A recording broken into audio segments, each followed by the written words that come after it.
आज छ अस करन discuss class 12 chapter number 5 exercise 5.6 question number 1 पे स्टार्ट करन अच्छा प्रश्न if x and y are connected parametrically by the equations given in exercises 1 to 10 without eliminating the parameter find dy by dx अच्छा प्रश्न question number 1 पे question number 10 तम यम जन given function छ अत मज यम जन x तो बे y वेरिएबल हम हसा कनेक्ट आमत करन पानवई parametrically by the equations तो अच्छा प्रश्न तुम करो सा फाइंड dy by dx तो क्वेश्चन स्टार्ट करने ब्रो जरूरी समझुन कि पैरामीटर क्या ये x तो y कत पे हेको पैरामीट्रिकली कनेक्ट कर तो यह जरूरी समझुन तो करो गो समझन कोशिश गड करो समझन कोशिश कत पे हेको वेरिएबल पैरामीट्रिकली कनेक्ट कर अगर variable variable x variable y हम आसन पानवे करन शो रिलेशन अगर अस वेरिएबल हम आसन पानवे करन शो रिलेशन मगर सो रिलेशन आस neither explicit neither implicit means सो रिलेशन आस neither explicit neither implicit as we know explicit relation या फंक्शन कुछ यथ मजन यम जन डिपेंडेंट वेरिएबल युस जन dependent variable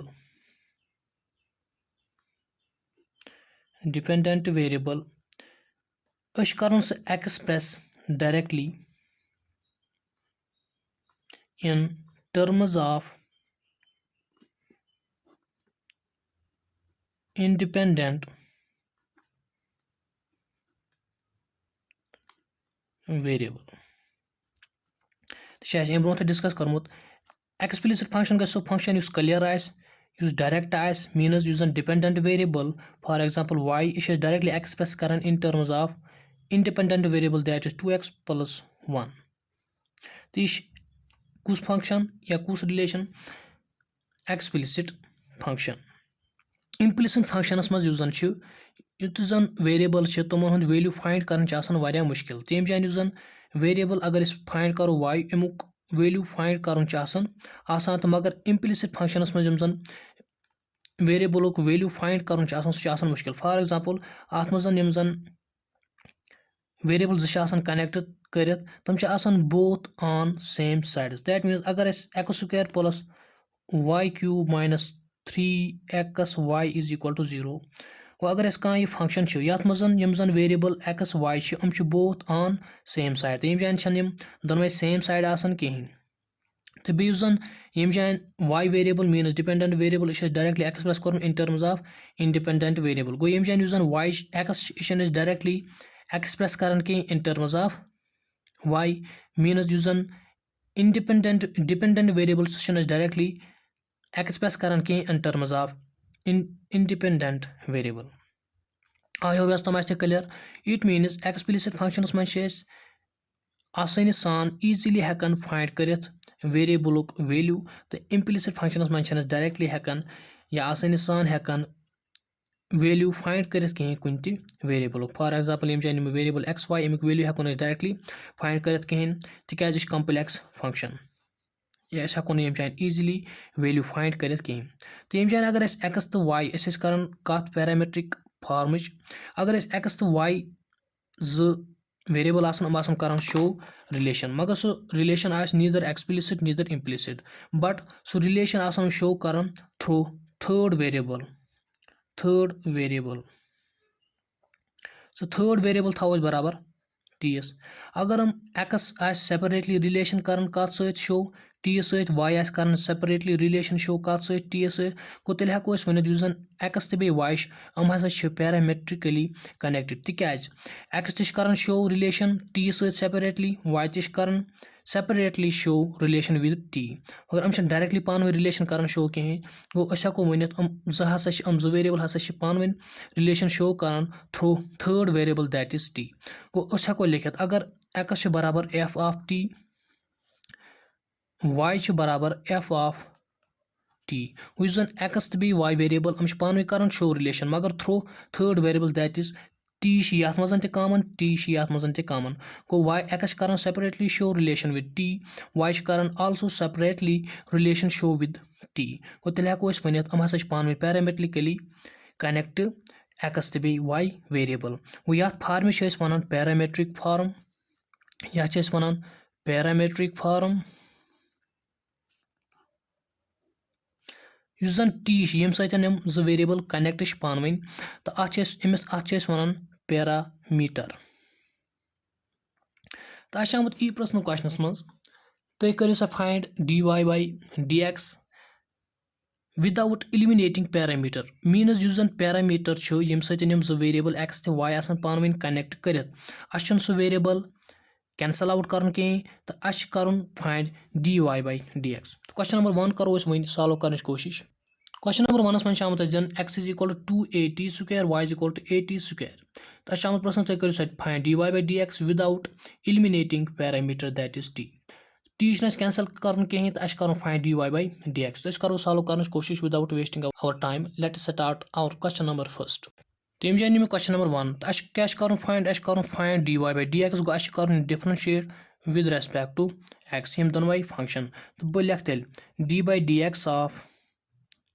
x is equal to d by dx of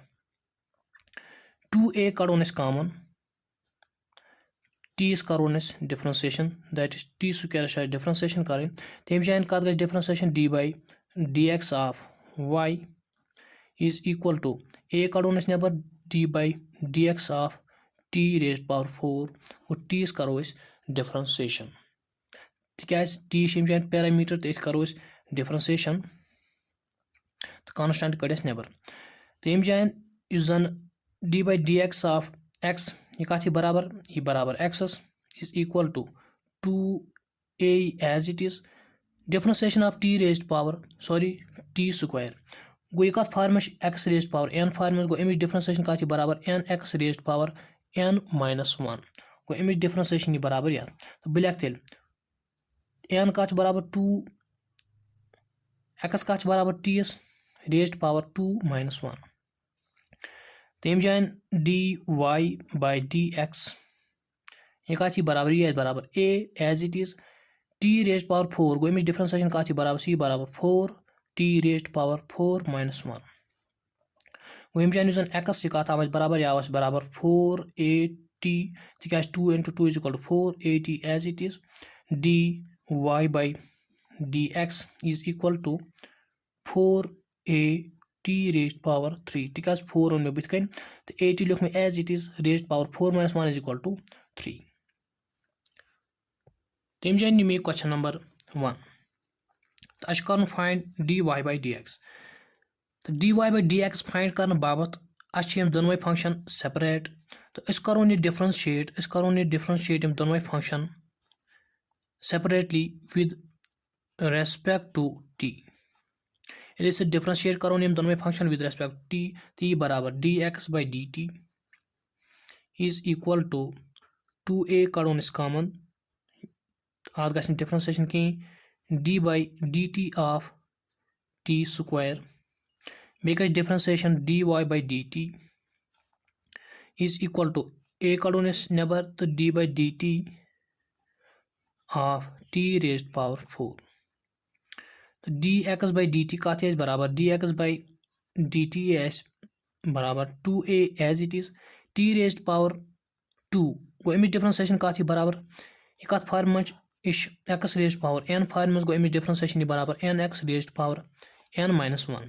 तो एन बराबर 2 एक्स बराबर t raised power 2 minus 1 d y by d t as it is A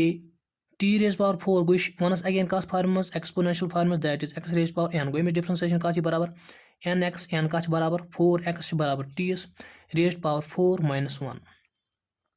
go d x by d T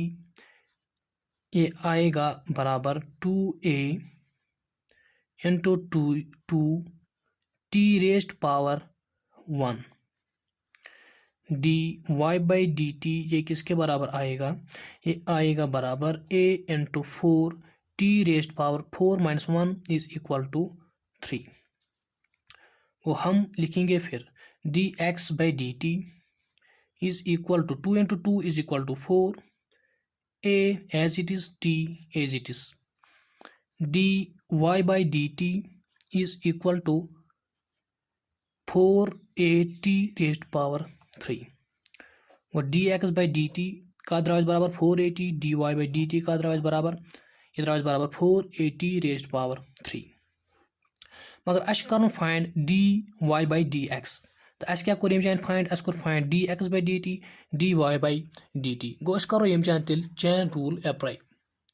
तो chain rule ये यम जान apply करो chain rule क्या वन बह लिख बाय चैन रूल वन dy/dx युस जन यह हसा हेको लिखित बराबर dy/dt into dt/dx तो अगर dt करो कैंसल तो यह वन अगेन बराबर dy/dx और चैन रूल वन dy/dx यह हेको लिखित बराबर dy/dt into dt/dx तो बह कर वैल्यूज यम जान सब्स्टिट्यूट तेल युस जन सोन dy/dx सह कत बराबर सी बराबर dy/dt सह कत बराबर dy/dt सह बराबर 4at cube into dt/dx dt/dx कत बराबर अस यम जान कोन फाइंड dx/dt मगर अस क्या जरूरत dt/dx गो अस करो यम जान अस हेको तेल लिखित बराबर 1 divided by 4at I hope यह तम जान क्लियर तम जान कर बह हावन कोशिश अस क्या जरूरत dt/dx मगर अस कोन फाइंड dx/dt और dx/dt युस जन यह हेकन बह लिखित बराबर dx/dt युस जन लेखन बराबर 1/dx/dt